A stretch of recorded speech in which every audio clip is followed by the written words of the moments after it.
Tēnā koutou katoa. My name is Barry Coates. I was a Green Party candidate at the last election.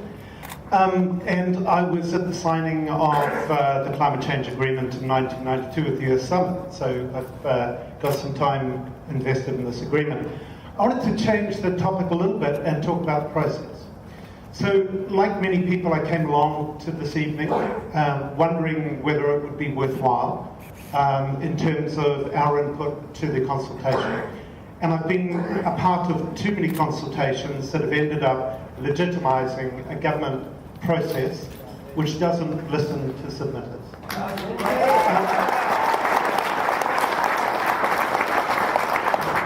And I guess I want to talk to you people as representatives of government departments, and particularly the Ministry of the Environment, because we're looking to the Ministry for the Environment to take action on climate change, and for government officials to exercise their position as civil servants and tell it how it is, even when the political masters are not wanting to take action.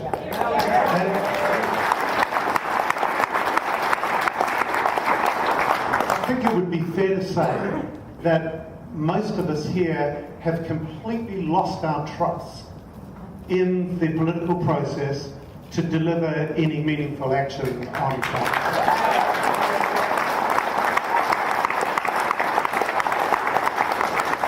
So if this process is going to mean anything, it would be good to have some transparency from the consultation process.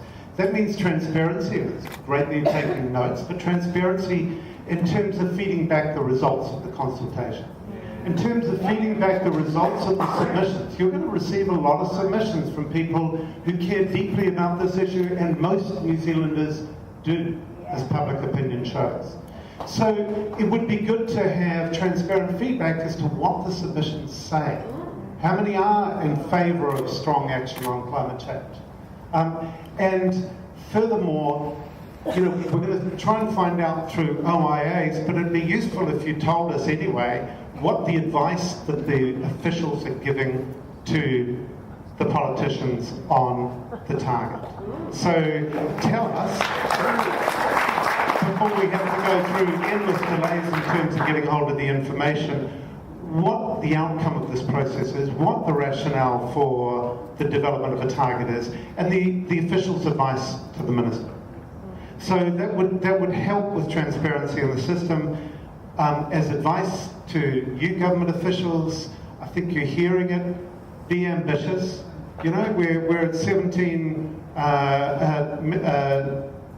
tonnes per person emissions from New Zealand. The European Union's at 7.2 tonnes per person, and they're saying they can reduce their emissions by 40% by 2030.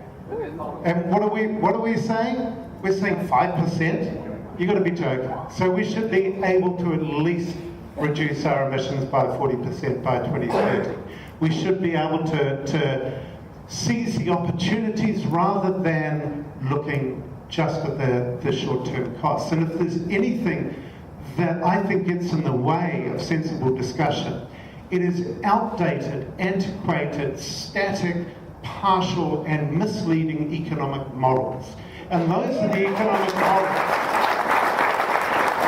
as people have been saying, that lead you to regard action on climate change as imposing a cost on the economy, although authoritative research internationally, most recently the Global Commission on the Economy and Climate, says to us that actually action on climate change is ultimately good for the economy, good for jobs, good for business, and actually can deliver net benefits to the economy. Beyond that, there's all the non-quantified stuff that we've been talking about. Pride in our reputation as New Zealanders.